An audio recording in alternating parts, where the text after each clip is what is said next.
Welcome to the Rock and Roll Ghost podcast. For this week, I have legendary musician Chris Connelly of many different things, Revolting Cocks, Ministry, Solo, Pigface, Fini Tribe, which a lot of Americans probably don't know, for various reasons, or at least Chris's involvement since it ended in '88. Yeah. And they kept going, huh? They did. For a while, at least. Did you never got back together with them for any reunions or anything? No, we never did. But I mean, we all stayed in touch, and I'm still in touch with them all. And a couple of years ago, they changed the name to Fini Flex and released. After the label, right? Yeah, and they released an amazing record that did really well. So, I mean, it's not something that it's just John and Davey who are left now, but it's not something that they pursue on a regular basis, but, you know, every few years. And like I said, we're still close friends, so the door's always open, you know, that could happen. All right. Well, I wanted to kind of get in, I figured touch a little bit on, I've been listening to your audiobook this week. I'm about halfway through, and can I say it's probably better that I got the audio version because it's a lot funnier. Yeah. With you telling the story than me reading it and assuming how it's supposed to sound. Right. Yeah. No, voices and everything. Yeah. Probably my favorite thing about it is your impression of Al. But I wanted to get into, I've been re-listening to some of your music. I listened to Graveyard Sex, your new album. And I kind of wanted to talk about that first, just so we don't do it a disservice by me asking a bunch of other questions you've been asked a million times. Right. So what the impetus behind the album? Originally, you were going to work on it with Bill Rieflin, your good friend from back in the Ministry Revco days, who passed away before, or he was sick when you were starting to work on it, and he was too sick to actually perform on it. What was the original intention behind starting the album and working with him specifically on what became Graveyard Sex? He called me and said, we should really get together and do some music. And he said, I don't know when, but soon. And we should just try and make a date to do it. And we had made, we made the record Largo together in sort of 1995, around then. And when we did Largo, I went out to Seattle and worked with him, and that was kind of the plan. But when I did that record with him, I came prepared with some sketches, not finished songs at all, just sort of basic ideas, some chord structures or whatever, and a few lyrics. So that's what I was doing with Graveyard Sex, so that I would fly out to Seattle. And I knew that time was an issue. I knew he was very, very sick. And also he was beholden to that illness. So some days he would not be able to work. I knew that. And he was doing chemo, and that would wipe him out for quite a long time. So we had to try and choose wisely. And unfortunately, the incidence of him feeling exhausted or sick, it just kept accumulating until there was not really an opportunity to go out and do it. But I still kept working on the music with a sort of dim hope that maybe we could resume. And then it became clear that he wasn't going to make it. He just kept getting sicker and sicker. So I just soldiered on with it and kind of turned the record into a record for him, a record about our relationship, a record that touched on his life and touched on our influences. And I referenced things in the record that he loved, things that I knew he loved, and I put them all in there. I referenced his late wife who had died, she died a year before he did.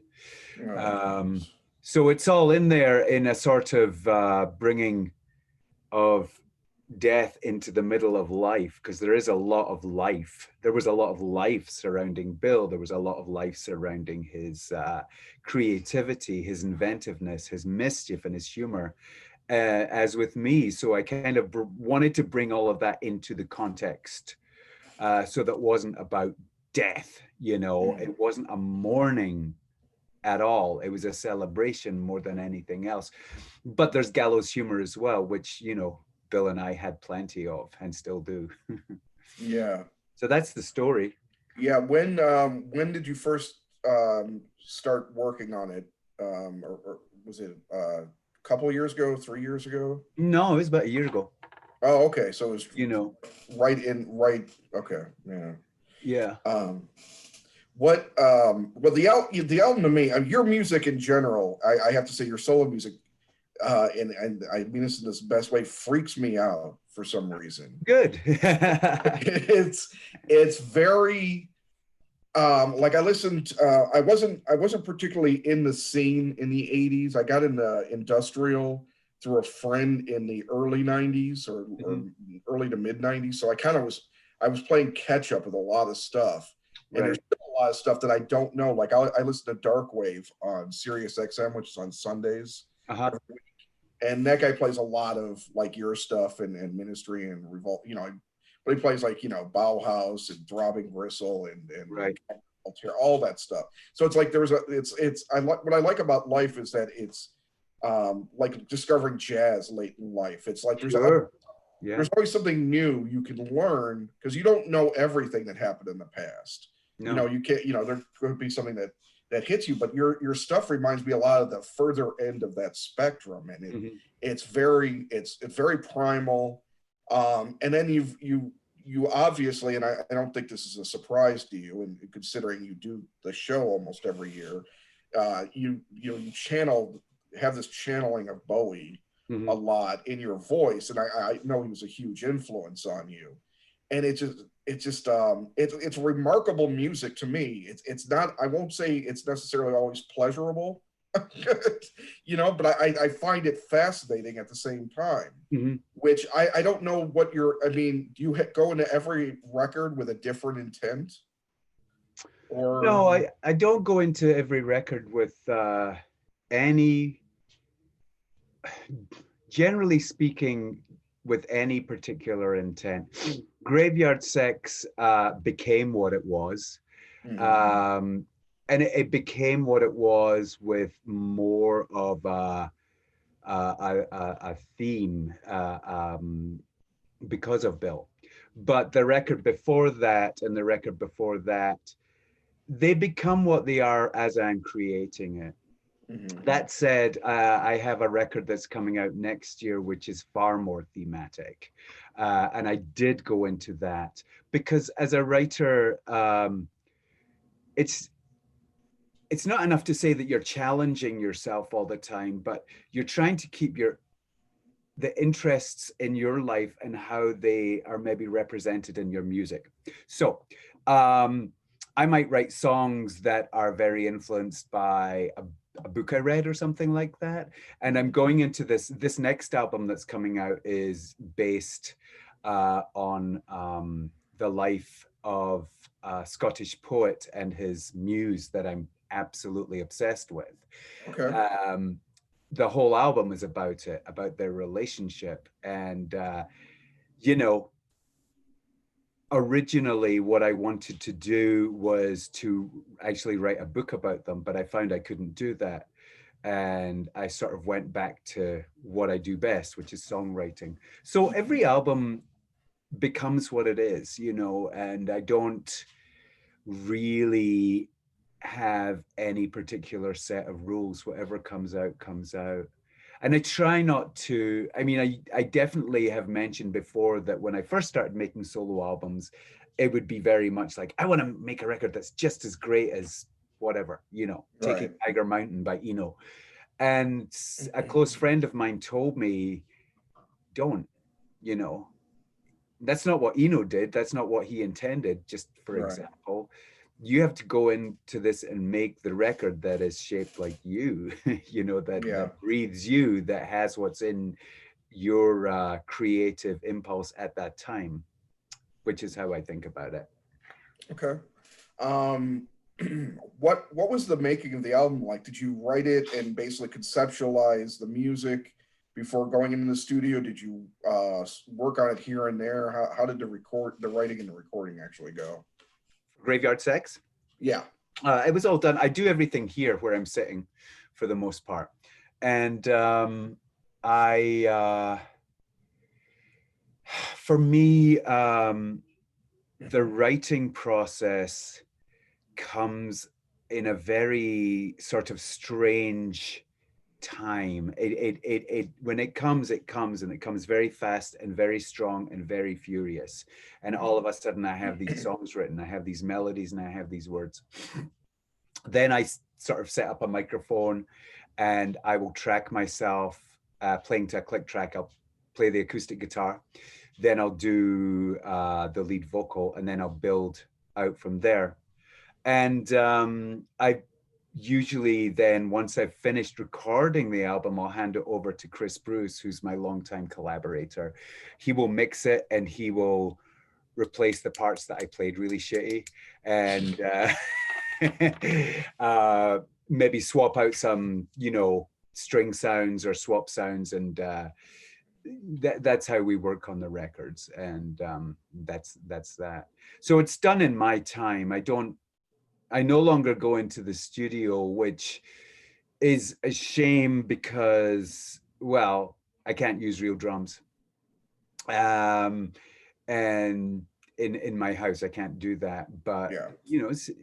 I have to accept that I can record great records at home. I cannot afford to go into a studio. And the royalties that we used to make without starting to whine about it have decreased so much because of streaming and what have you. And I have to accept that, and it's fine. But I'm also really pleased that I get to make recording decisions when I want, like if it's before breakfast in the morning or something like that. This is my time, and I can go back later on and revise things without worrying about it. Yeah.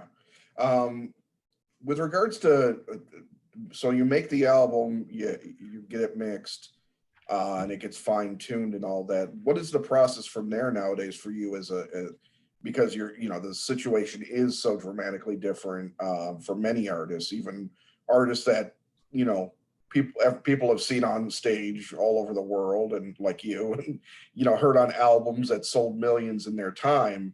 Yeah. But the whole arena has changed dramatically. What is the process like for putting it out? Do you self-distribute? Do you find some niche? Do you each time have to go to some niche label to distribute? What's the process? Yeah, I have a label. I've been with Armalite Industries for 4 albums now. And prior to that, I put out a record by myself. I have a company called Shipwrecked, which is basically a publishing company for my literature or whatever. Mm-hmm. But, there are plenty of avenues, and there are plenty of ways to get your music out there. I'm not particularly...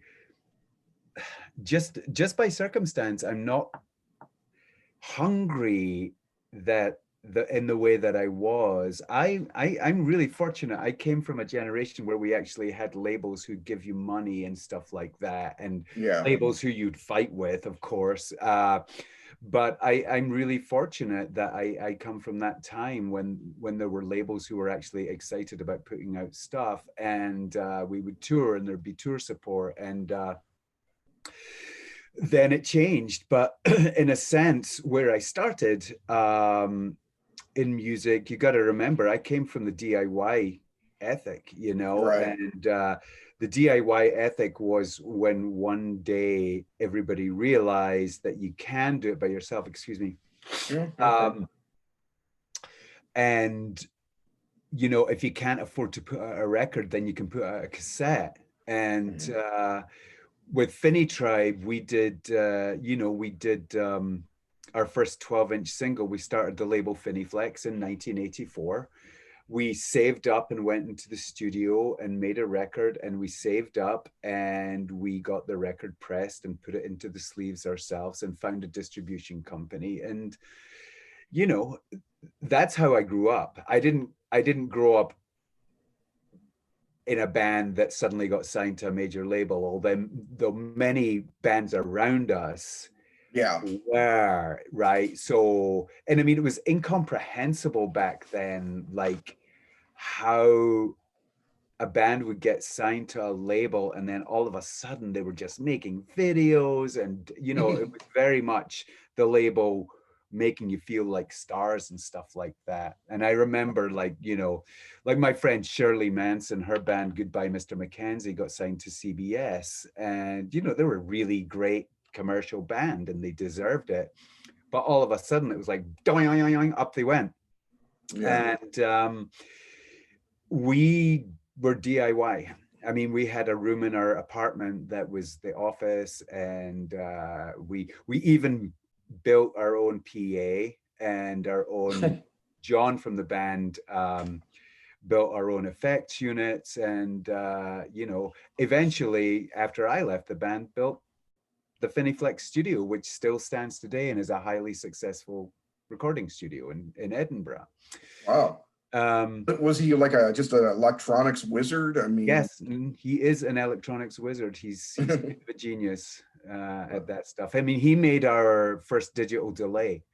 Like he sat there at the kitchen table in our apartment and put together all the diodes and what have you. See, that's what every band needs. They need somebody that can actually put things together, because Lord knows you don't have any money when you can't go out and buy a PA when you're just starting out. No, everybody needs a John Vic.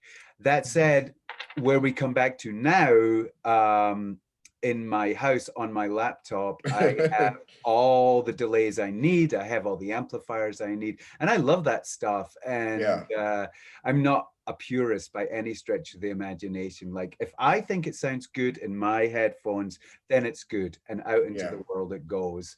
I love that I have an entire orchestra at my disposal, and this is all DIY. This is all stuff that was $200, to be honest with you. That's all it cost. And I invested in a good vocal mic, and I have the same guitar that I've had for about 25 years. And, you know, and I have a bass guitar, and then off I go. There's nobody telling me what to do or how my record should sound. That's gone, and that's great, you know.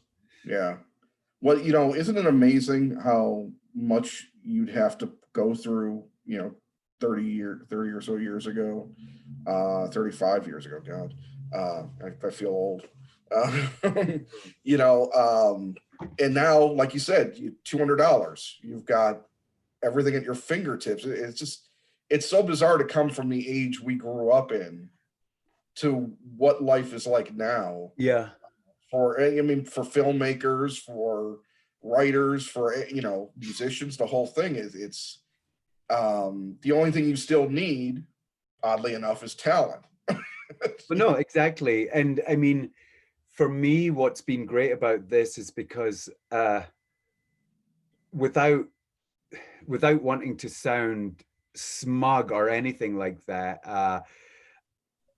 I like the way I write songs, or I wouldn't write them. I've got that. I know what I'm doing when I'm writing. When I don't feel like writing, I don't do it. There's great expanses of time where I'm not doing it. But when I am, I'm in it and I like it. Okay, so I write song A and I like the song. Now, I don't go back into that song and change anything. What I can do, though, is hone my skills. And I think I've done a really good job of this, of working on string arrangements and things like layering, things like backing vocals. I can do that with the luxury of time in my own house, whereas before it was like, you know, I worked on an album where we had a string section once, and it was feverish because it's like, you've got them for this amount of time, they cost this much money, and if you don't get it done, you don't get it done. I remember reading a story about the album The Drift by Scott Walker. It was an interview with Scott Walker, and he was talking about they had 4 hour-long sessions to do all the strings for the album, and it was just nerve-wracking because the string players come in, and because it's Scott Walker, they're not your average string arrangements. It's all discordant stuff, and they have to sit down and they have to do it, and it has to be right because there's no more money. But I don't have that problem now. I can sit and experiment with harmonies for hours if I want. It's fantastic. I really appreciate that freedom.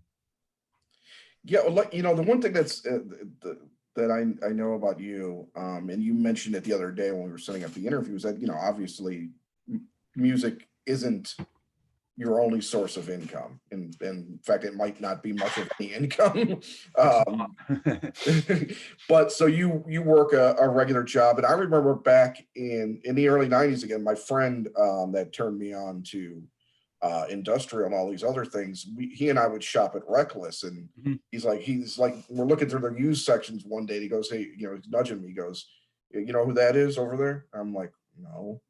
I'm like, that's Chris Connelly. He's on all these albums I've been telling you about. Like, the guy that's on these albums is selling me my records. That's right. It was mind-blowing. You were there for a long time, right? I was, yeah. I started working at Reckless in '94, and I came and went a little bit, but I was there till like 2015. That's a long time. And you were being like a manager or some sort, right? I was a buyer, then I eventually became a manager. Yeah. And I miss it too. I mean, I do miss it. It was for all the sort of dysfunctions that come with a record store. I received an amazing education and things. And there was about a year or so there where I worked at Dusty Groove. Okay. And that was wonderful because it wasn't open to the public all the time at that point. And so we would be there during the week working and pulling orders for online sales. But I had a record player and I could play what I want. And that's when my mind expanded with jazz, which I already was a huge fan of. But I think being at Dusty Groove, I learned why jazz, and not necessarily because of loving the music, but because of loving the method and loving the concepts behind it, the freedoms behind it, and the illustrations behind it. And then I went back to Reckless, and you can get into some pretty deep, obscure musics there for free all day. Sorry, Chris. Chris, sorry, hold on. Yeah, you froze for like about 20 or so seconds. Okay. Through the Dusty Grooves part about jazz, where you were discovering. Sorry, I know it's going to be the same, but well, what I was saying was that I learned to more than enjoy jazz, but actually study it deeply and realize why it was being done and what it was for, and how amazing it was. And then I went back to Reckless after that and continued my studies, I suppose. Yeah. Jazz is an interesting thing to as a person to discover, because it's always kind of there. You know about it. You know about why am I blanking on name? But just Miles and all all that stuff. All the but it's like if you're an adventurer in the music and you want to hear new things and you want to discover things, most of the time I find my discoveries of new music comes from movies. Whether it's not necessarily the score itself, but it's songs chosen. And oftentimes you'll hear a lot of things. And the other thing, I realize that streaming services aren't exactly kind to musicians, and I wish there was a way. I wish the labels would kind of gang up on these streaming services at some point, because they could be making more money too. Yeah. But honestly, if you're listening to something on Pandora, say, and you plug in something by Miles Davis, it'll spit back to you all of this stuff that maybe you never heard of before. And it's the one kind of great thing about the streaming services is the learning process. Oh, absolutely. Absolutely. I learned that myself during lockdown. But at the same time, I mean, when I hear something on Spotify, which is what I use, that I really, really like, I'll buy it. You know, I'll buy a physical copy of it, or I'll download it or something like that. So, I mean, I'm still a music buyer for sure. Yeah. And, you know, working at Reckless, where it's all used records, I mean, no artist is getting that money anyway. Right. And I mean, I do appreciate Spotify for that. You know, I have found tons of things that have been really useful to me in my explorations there, you know. And like I said, I still buy records, you know. Yeah.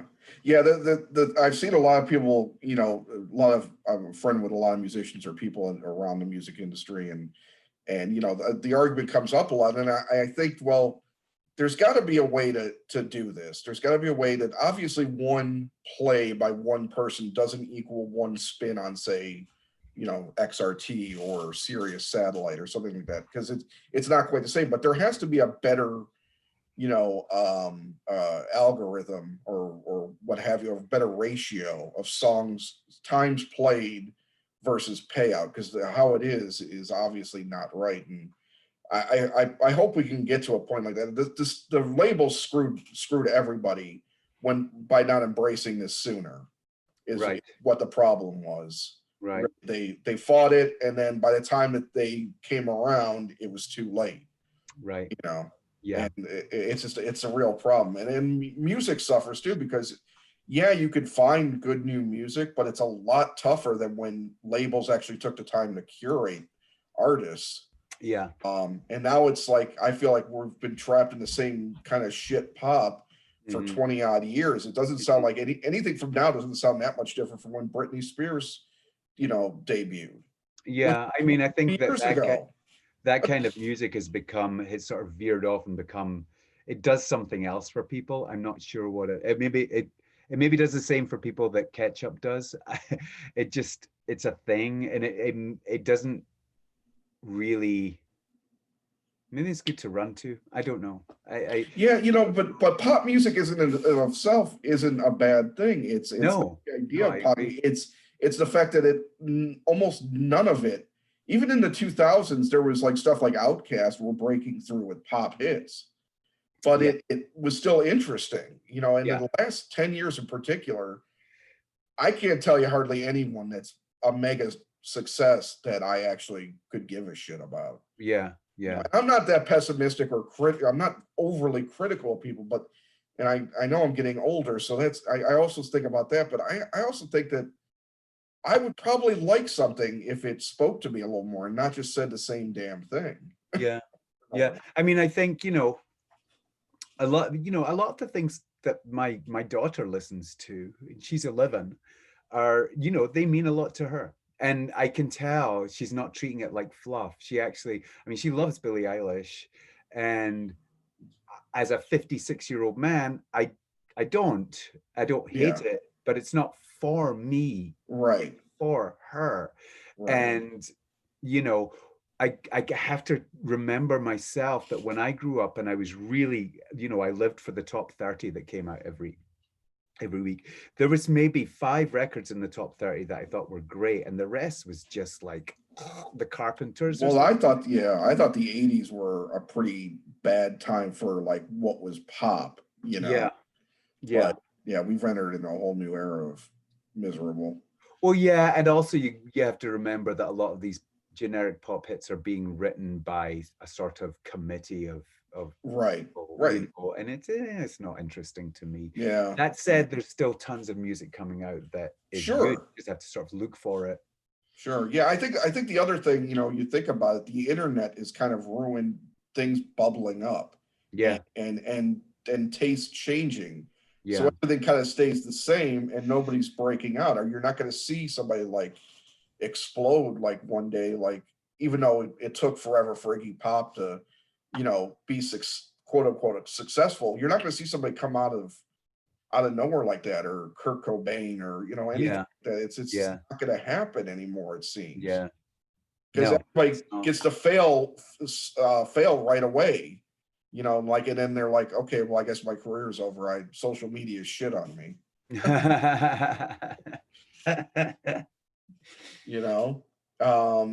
What is your interaction with social media these days? Do you use it just as promotional only?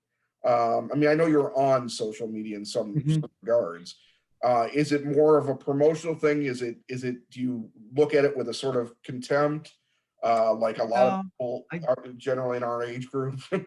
Yeah, I don't go. I mean, I'm on Facebook, and my business partner has a Facebook musician page for me, and an Instagram and a Twitter.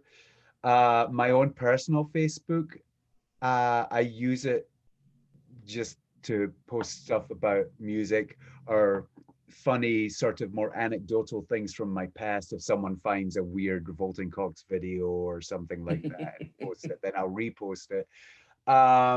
It keeps interest alive. Sometimes I use it to track down old friends. But apart from that, I'm not on it. I'm not contemptuous of it. It just doesn't interest me particularly. And I think that as someone who is concerned for the world, I don't want to go down any rabbit holes, and I don't want to hear people bad mouthing or complaining. It's a sort of soapbox in a way, and it's not for me. I'm busy. I have a life, and I like my life, and I just don't have the time. But if I have a new album, I'll boast about that. Yeah. I find that I tend to use it for letting go of irritation or animal videos. Yeah, exactly. I find that I find it's definitely a sign of me getting older. I'm just liking a lot of animal videos. Yeah, because I like animals more than I like people for the most part. Man, right there with you. How if any at all does the social structure of society currently, or even the political structure currently, affect your creativity, or create affect your actual songwriting? Do you ever feel like you get into social topics or political topics in your work? Yeah, absolutely. I mean, I work with a band called the Joy Thieves, and I think it's impossible for me to shut that stuff out. And I'm presented a lot of time with when I collaborate, people usually will send me the music and ask me to write lyrics and sing. And during the pandemic, a lot of the music I was offered by the Joy Thieves was quite visceral, quite aggressive, and I used it as a platform to sort of say something. I mean, to me, I feel very privileged that I am allowed to do that. In some countries, you are not allowed to do that at all. And I do believe that popular music is a great way of giving people who are disenfranchised something to hold on to. I'm not saying as a savior or anything like that. No. But if you're saying something and maybe 5 people hear that and they relate to it, then your job is done. It might not be convenient to go out and read an entire book about the subject, but a 3-minute song, and I've said this it's funny, I've said this in so many interviews recently, the lasting impact of a band like Crass on me has been absolute and will be to the day I die, because they asked questions through their music. They made teenagers realize that things might not be great. That why are you so pissed off? Why are you still unemployed? Why are you doing this? What's going on in Thatcher's Britain? Right. And the questions they asked are still quite valid now, and they are questions that we should be asking. So I think I have the privilege of maybe carrying on with that tradition. And remember, with ministry, like so much of what I wrote was political.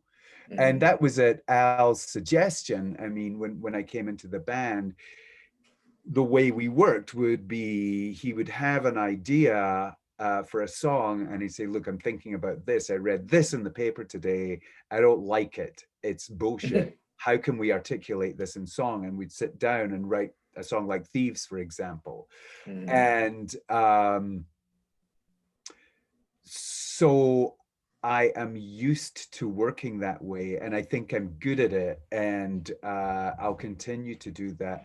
With my own solo work, it's a different story. I'm not writing necessarily fictions in my story work. I think a lot of what I've in my own songwriting, I think what I'm writing is maybe as a result of what we experience or what we are experiencing as a people. That's what comes out. I think politics affects art. I think life affects art, and art affects life. It's a cycle, and some of the greatest paintings are born from war or conflict or dissent. And a lot of the great art is born of dissent, in countries where, if you spoke out against a dictator, you were put to death. So we'll do this painting and we just won't tell anyone. But still, there've been so many artists imprisoned, and it's just disgraceful. You have to be able to have the freedom to express yourself and maybe speak for the people as well. It's a great thing that we have. It's a great freedom. It definitely was an area that I think I particularly was worried about. Should we have had another 4 years of the current president, I had a very much worry, like, do I need to go somewhere? Will I see, the country I was born in, which, granted, my viewpoint as a child of America is changed dramatically. As an adult, especially over the last 20 years, my view of American greatness, so to speak, has diminished a lot because of the fact that, the wars and just seeing and reading more. I always had a sense of distrust of politicians and government, but I didn't think I would be wanting the security of the old ways until they were almost threatened to be taken away entirely. Yeah. You know what I mean? Yeah. As somebody that wasn't born here, you probably see things, even though you've been here for a good long time now. You probably see things a lot differently, I would imagine, even though, considering the upheaval in Great Britain in the 80s. I mean, I remember going, my grandparents took me to London as a 10-year-old in like 80, 81. And I remember being all excited I was going to see punk rockers. Yeah. We were at a Wimpy's Burger in Piccadilly Square. And then apparently 2 weeks later, after we got back home, it was on the news that same place had been bombed by the IRA, And granted, Scotland has had its own issues over the years with England, for sure. But, the whole thing with Thatcherism and just the way things were in the 80s, you kind of had to probably be a little bit more pessimistic about government coming in here, and I'm sorry, I'm kind of all over the place. What I'm getting basically, when you came over here, and even now, do you think that people in America have either no idea what's going on in their country, the wrong bright-eyed idea of how our government works, or do you think that maybe that was what it was in the 80s, but we've changed as a country. And what are your impressions from then to now of Americans in general and how we view political theater, I guess? I think it's changing. One of the things that was really important for me growing up was that when there was unrest, or when things were happening in the UK that were not liked, here's the thing: you have to protest for other people as well. Yeah. And you have to take to the streets when it's not happening to you. If you see a people being persecuted and you think it's wrong, don't let the people who are being persecuted protest. You have to show unity with these people. And I think that is starting to happen here. Before, I got really annoyed because when people in America felt wronged, it was only them that would talk about it, that would speak out about it. Now I'm starting to see more of a coming together, especially with Black Lives Matter. And, you know, in my own children too, I'm recognizing that they, as a, you know, a 14-year-old and 11-year-old, through their parents and through their teachers at school, are developing a much deeper social consciousness, which I really, really am enjoying and watching grow like a garden. And I think that if we're feeling it here, I don't think it's ever going to be absolute, but I do think it's a move in the right direction. And I think that it had to get to a sort of awful rock bottom place before it started a slow upward trajectory. I think that it's funny because, you know, Thatcher was just like, it was awful, right? But it was nothing compared to what I am seeing here now. It's, I'm not going to say it's a walk in the park compared. There was an awful lot of terrible things happened, Right. but there was some sort of morality involved in everything where it wouldn't get past a certain stage. And I can only say that with the benefit, if you want to call it a benefit, of being through the last 4 years and watching when I thought it got to a point where, okay, it's going to end now. That's right. And it didn't. It just kept getting worse and worse and worse. And here we are. And I think that perhaps I feel a little more optimistic that things might move in a better trajectory. We protested back then. My mum went out and protested back then, you know. Wow. We took to the streets. And it wasn't violent. You know, I mean, the amount of, I was highly involved in the youth campaign for nuclear disarmament. I mean, we went on marches every weekend, practically, and we organized and we did things, and we organized gigs, and we organized gigs for the striking miners, and it was just what we did. And it was good. It introduced in me, especially being in the Fini Tribe at that time, a great sense of community and what change could happen, even if it wasn't a ton of people. It was change can happen if you just put your minds together and stay late one night and have a meeting about it. What can we do? And it wasn't like just like, yeah, we got to go out and show them and smash the system. We'd actually come up with a concrete plan of where we're going to march, get permission to do it, and have our voices heard. That's it. Yeah. Do you feel that your family growing up was different than maybe other families, to encourage, because you said your mom, you know, marched with you. Was that typical of where you grew up, or was that atypical? It was fairly typical, I think. I mean, you know, I grew up in I want to say the group of families and friends that I grew up with were all very left-leaning and open-minded people. you did come across the occasional whatever, conservative, and yes, they were there, but I mean, I just think geographically, I grew up in the middle of a city. I didn't grow up Yeah. in a suburb, which is a whole other sort of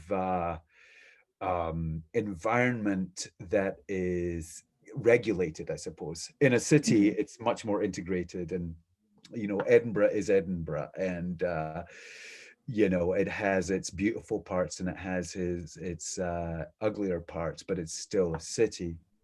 I think that had a lot to do with it. But I grew up, my peers, my friends that I grew up with who were became the Fini Tribe, we all had strong moral compasses. We all asked questions. We all thought, and as did our parents. Yeah. Yeah. How much, I'm guessing, well, I don't want to assume how much, if anything, was religion in your family or in your life growing up? I was born a Catholic, and I grew up practicing Catholicism pretty hardcore until my mother was not. My mother is not of any religion, but my father came from a very strong Catholic background.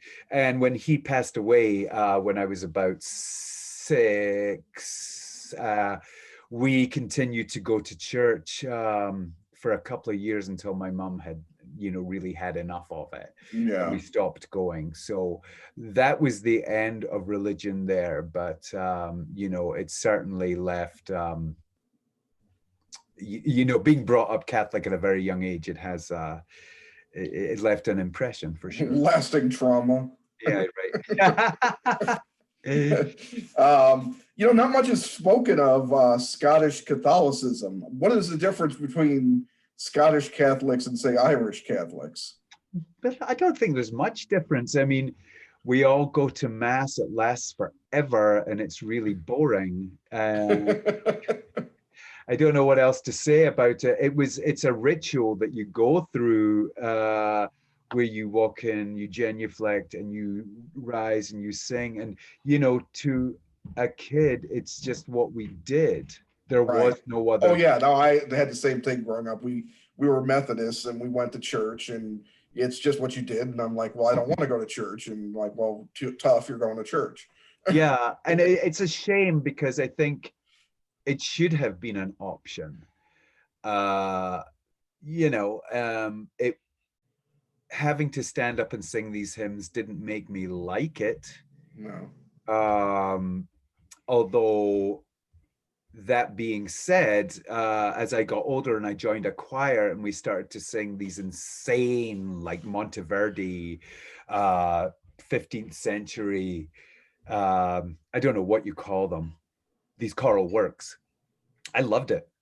I really loved it. And it wasn't. So there was something that you took with you from a child as an adult that was like, okay, there's something I can appreciate about religion. Yeah, and I mean, I think it's had a lasting impression, and it's, I mean, the amount of biblical references in my work are, references that, it's all there.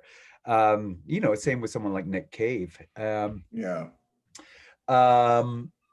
And perhaps my singing as well, which started in a choir, and I developed a deep appreciation of that style of voice, and I got to sing in some insanely beautiful cathedrals. Yeah, and that sound is quite powerful. That kind of makes sense, honestly. I mean, I'm going to use a word here which I don't mean it as like, the word, but there's a very Baroque, there's a very Gothic, without being, mall store Gothic. Right. No, I understand. Resident, deep, very just an otherworldly quality about your voice. And, and of course there's, like I said before, there's that Bowie thing in there, and there's some other people that I would point to that I could, it's almost like I'll be honest with you. There are times when I've listened to your music where I feel like it's you, Bowie, and Peter Murphy all in the same voice. And I don't know how I hear all three of you. Now, there is obviously, you can draw the line between all three of you, Yeah. obviously. But I'm saying that, you know, there's just this otherworldly quality, and perhaps it's the choir thing, and perhaps it's double tracking or what have you, that really just makes you sound alien in some way. Oh, I love that. And I don't know how to describe it, because that's why I said it's like I said, your music sometimes isn't necessarily pleasurable, but it's always fascinating. I'm always like deeply either disturbed or entranced by what you're doing, because you're not doing something, and not to just sit there and, you know, kiss your ass, but you're not doing something that typically is in my opinion done. And it's interesting that, you know, your career, because I know you've had some singer songwriter moments, yeah, but you also have really embraced this inner, and it sounds so cliche, but this inner darkness. Yeah. And I wonder where that specifically comes from. Do you feel like it's purging of darkness that's inside you so that you can go about your life and live in a semi or happy state? That's a really good point. I mean, and to circle back to sort of something you said earlier about when I first started out, when I first started listening to pop music, punk happened very quickly, right? Right. I mean, had been listening to music for about a year, and then it was 1976 and punk happened. Yeah. There were things about punk that linked directly to, in my mind, to the T-Rexes, the Alice Coopers that I'd been listening to the year before.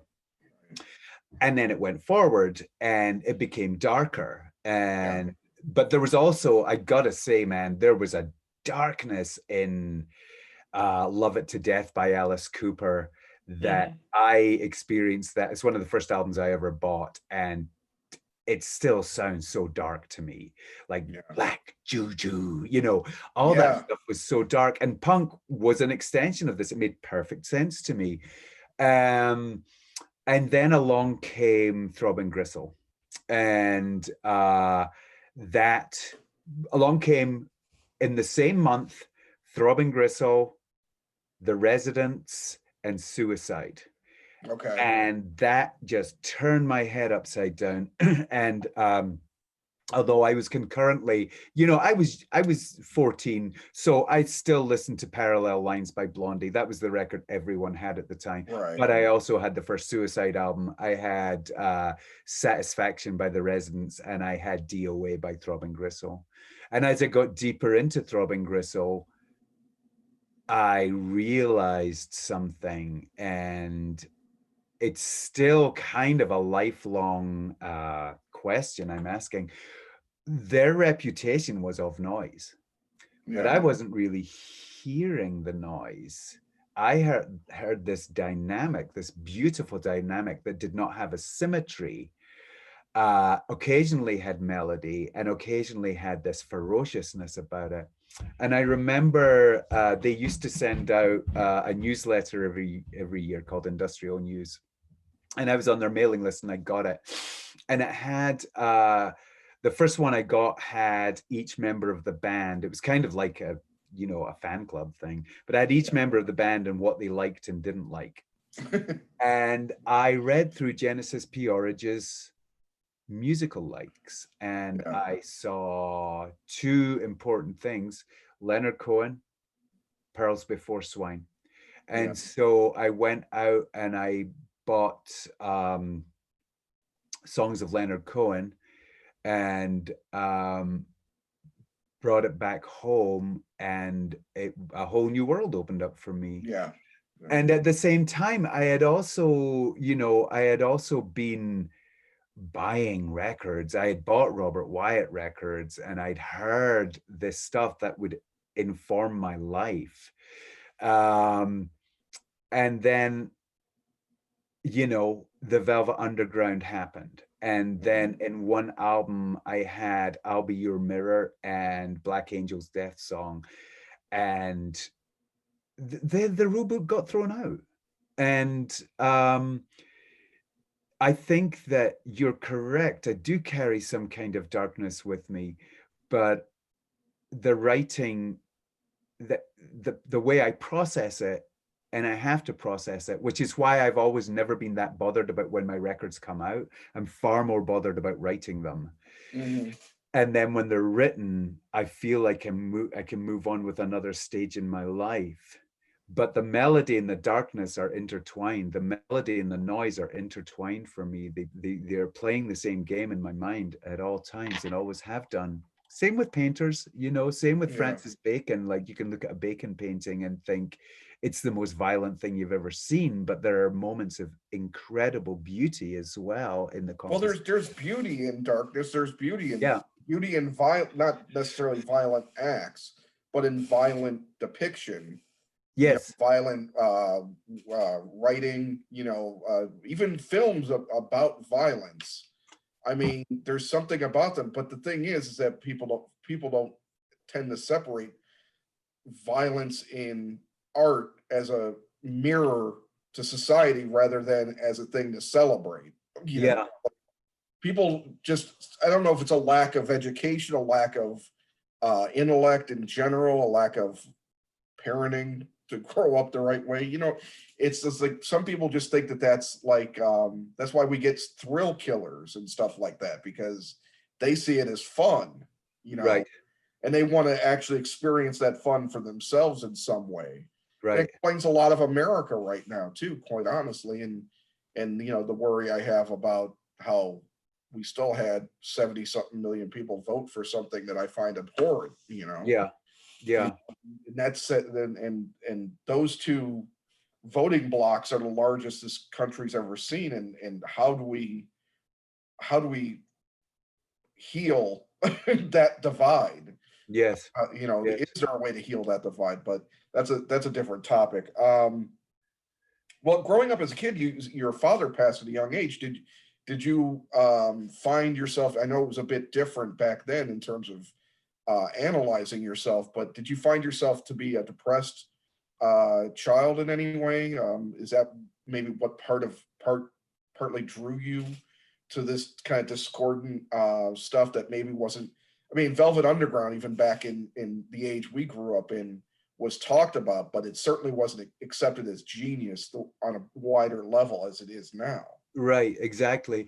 I'm not sure. I mean, I think I was pretty much left to my own devices in many ways. There was no mirror to look into. There was no therapist to go to. That just wasn't a thing back then.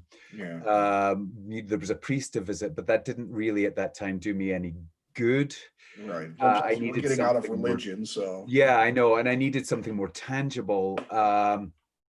So I definitely looked to art and creativity to work through it. Not that I knew it at the time, but I always drew, and I started getting really into writing essays and things like that. And it was really, I feel very fortunate that back in those days there wasn't an awful lot of other distractions. The TV was only on for a few hours a day.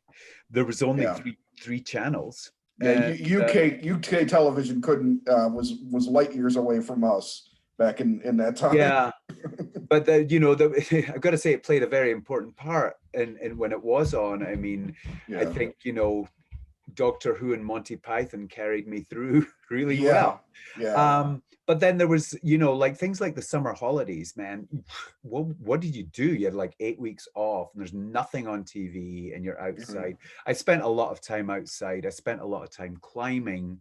And I also got really into writing. From a young age. But and I was always into joking around, playing with my friends, comedy, whatever. I think the antics that I came up with as a child are not that much different from anyone else. I also was part of a group, right? So I had a group of friends. I've always been quite social like that. I didn't feel like a loner, but I did like to spend time alone, and I'd be happy to spend time alone. But I also would just go over to friends' houses and stuff like that, and eventually formed a band. Yeah, which is a band is just a glorified gang that plays. Exactly. Yeah. You mentioned Doctor Who, and that was a thing that my aunt was very into. So like when I would stay over at my aunt and uncle's house, we would, on Sunday nights, say it was on PBS, the old, with Tom Baker, I believe, and Doctor Who is something that I've gotten into later in life once the new series kicked off back in the mid 2000s. And it's a lot of fun, but it's like you realize that you're looking at something that is part of British lore, like, because that was around for decades before it really became something that we would watch here, even. And do you feel like stuff like science fiction and horror movies have any effect on your perceptions in terms of making music? Because I know, like, say, like something like Blade Runner, came out, and in terms of futuristic scope and musical scope, it changed a lot for me, and certainly there are a bunch of other movies and TV shows and things like that did that. I think we're the first generation, obviously, during the space exploration and everything, we really seriously could picture what a future may or may not look like. We're talking about things on Star Trek that are now in the palm of our hands, stuff like that. How much, if anything, did science fiction and horror affect your outlook on music or your performing of music? I think with the sort of industrial music that I've done, definitely, because we would sample from films. Yeah. And often I would use the sort of dystopian language used in films like that to maybe create a lyric or something like that. Film has always been important to me, but I'm not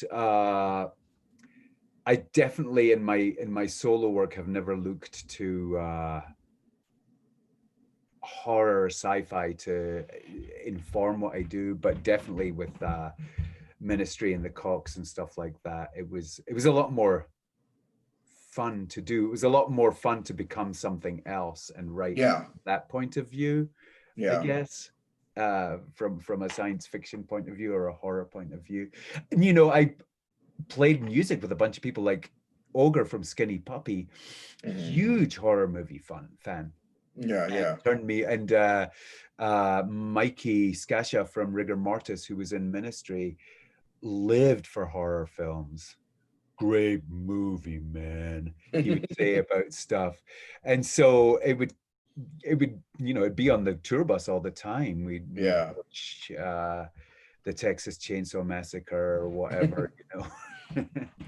One of my favorite things from the book so far is when you first go on a tour with the guys and you're like batshit crazy excited about a fucking bus, a tour bus. Yeah. That part was hysterical because they're like, oh yeah, we've done this before. It's not us, so you're like, oh my God, we don't have to drive around in this shitty van. Oh, it was so amazing because when I first came to America and I'd left the Fini Tribe, we had bought a van and it just broke down all the time. It was just awful. You scraped enough to get the worst van in Scotland. We still joke about it to this day. We called it the beef bus. I don't know why, but it was just awful. Good. Touring as an upstart musician is never fun. No, it really wasn't. And I mean, we would always have to sort of go from Edinburgh to London, which is just a hike. And the thing about touring as a young musician is the thanklessness of it all. The last straw for me was a Fini Tribe gig at the Greenwich Tunnel Club, just outside of London. And we had driven with no money all the way from Edinburgh to play this gig, and there was 2 people there, and I was like, Oh God. I just can't, you Yeah, know, I that's just that's the can't. writing on the wall, folks. I'm out Yeah, of here.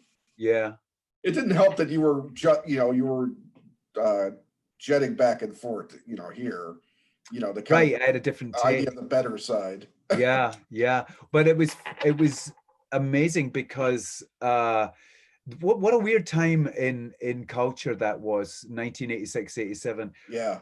Over here, I came over to America, and in clubs, DJs were playing Fini Tribe records.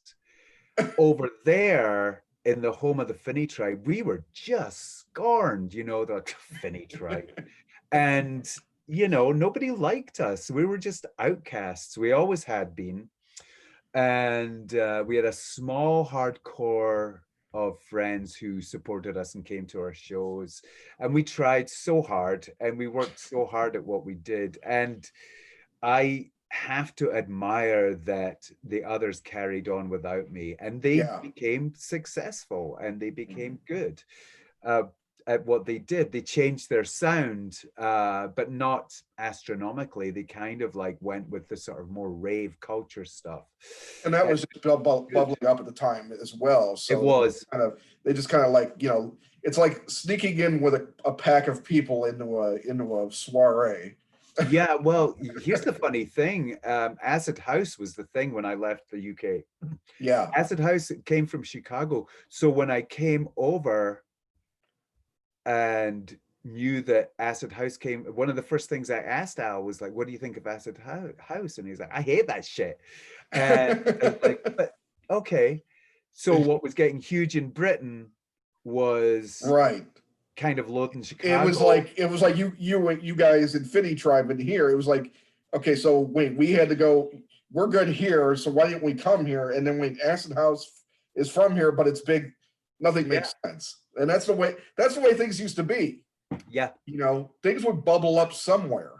yeah, yeah, Go back to the other point earlier. It's like scenes would develop, and it's a real loss, I think, and maybe something will change. But I don't want to take up too much more of your time. But I did want to ask a couple other questions yeah, real quick.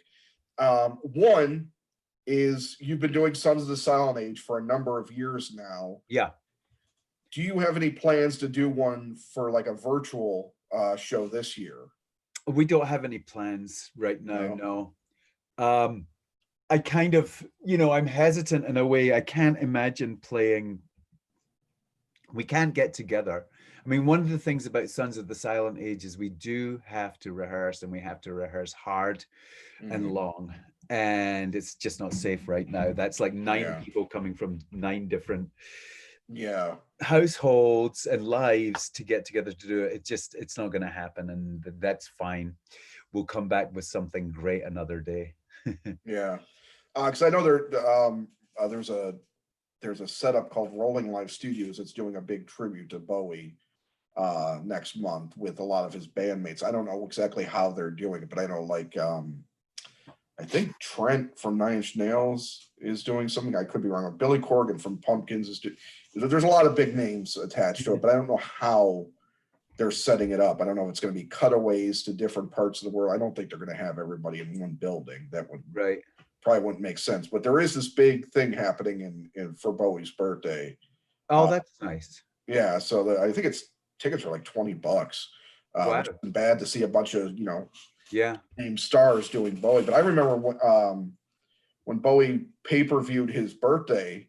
Yeah, I think it was 50th back in the 90s. That was a really cool experience. And I actually got to see him once on a whim. He was the Nine Inch Nails tour. They were supporting him for Outside, Yeah. which is still one of my favorite Bowie albums. It's a great album. And I was talking to my friend the other day. When are they going to release all that stuff that Eno and him were talking about that they didn't put on the record? It's He like wanted it to be a 3 CD set. And I mean, I think right, there's even more than that. Yeah. right. Yeah, I mean, it's like I was talking to my friend, and again, this is the same friend that got me into industrial. He used to do DJing and lights in clubs playing. He used to do work at Dome Room back in the day. Oh wow. And stuff like that. So now he's in Vegas now, trying to keep sane while nothing's open.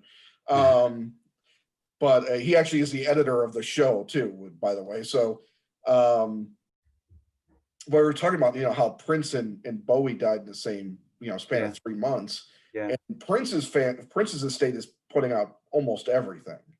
They're being, which some could say is shameless, but it's also interesting to see all the stuff that he didn't let everyone see. Yeah. I feel like Bowie's estate is being a lot more careful. Yeah. With what it releases, but I am dying to hear that other work from outside. I know. Yeah, me too. Because as much I loved Earthling too. If there's somebody's career, I've oddly enough loved more throughout. There's probably not somebody comparable to Bowie, because he released a couple albums I might not think much of, but overall he was always searching for something new. Yeah. Which was fascinating. Absolutely. Yeah. And go ahead. Look how it ended up. I mean, the last few records were just dynamite. So good. And the timing, I don't know how he did it. I mean, he timed the release of his final album, the day he passed, and this didn't it release on his birthday and his death? I mean, they're the same day. Isn't that true? So he died. The record came out on the Friday. Yeah. And he died on the Sunday. Okay. But yeah, and what was so amazing is that Sons of the Silent Age were rehearsing that day. So we were playing all day, playing his music. And I like to think we were playing it as he died. Yeah. I don't know. A friend of mine came to me with and I don't buy into conspiracy theories, but he said, well, maybe he had an assisted death. Maybe that happened. I mean, he was so close to death, but we'll never know. No, I mean, I guess it's conceivably possible, but I don't like to just completely out there theories. No, I wouldn't want to give any substance to something like that. Yeah, it's a shame when it's a shame that he's not with us. He was always such a fascinating I was gonna say creature, which is odd, but he was a fascinating human being in general, and the fact that he enveloped my life in a weird way, like he was in my life before I even realized who David Bowie was, like, because he was omnipresent and he was kind of everywhere. And it wasn't until like probably the 80s on MTV really getting a feel. Oh, that's David Bowie. Oh, okay, I get it now. I see what's happening here.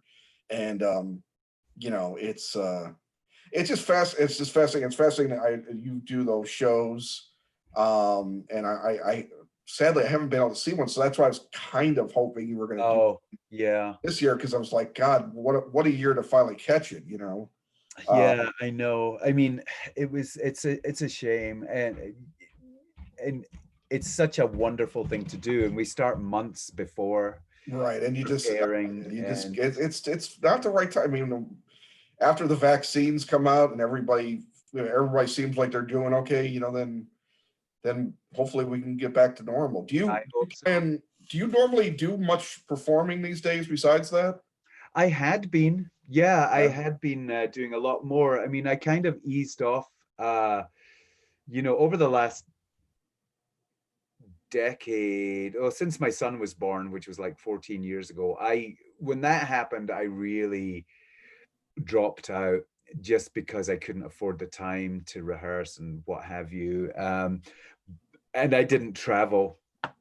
But since my kids have grown up, I've been a lot more, it's been a lot easier to do that, like to go and play gigs and stuff like that. And, the Revolting Cocks got together again a few years ago. And before that, it was something like, this will never happen again. And then we did. And it's like, well, why not? It's fun. We're having a good time.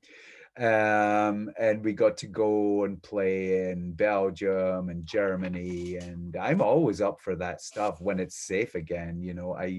I do enjoy it very much.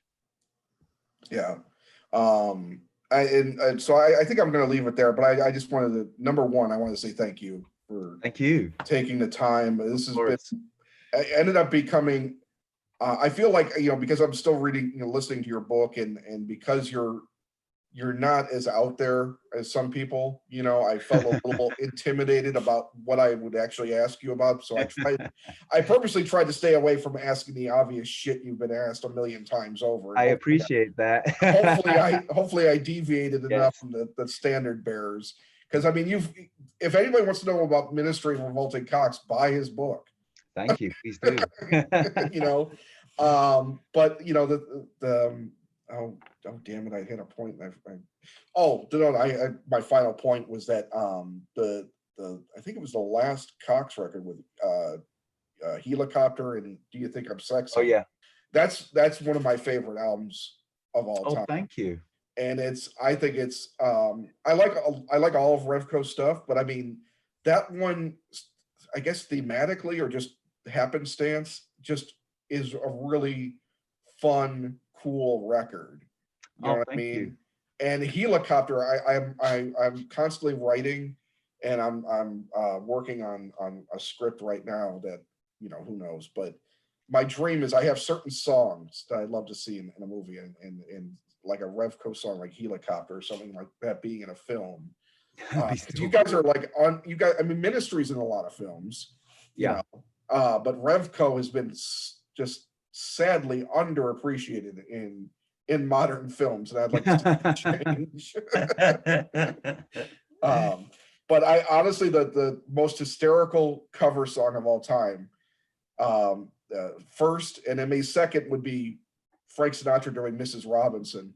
But Do You Think I'm Sexy is an absolutely hysterical cover song. It's back when you could really, when Rod the Sod was really completely easy to make fun of, because he was, I mean, not that he still hasn't gone back to those blues roots, man, and I don't get it, but he was very good picking to make fun of a little bit back then. Yeah, he was, and he didn't like it at all. Yeah.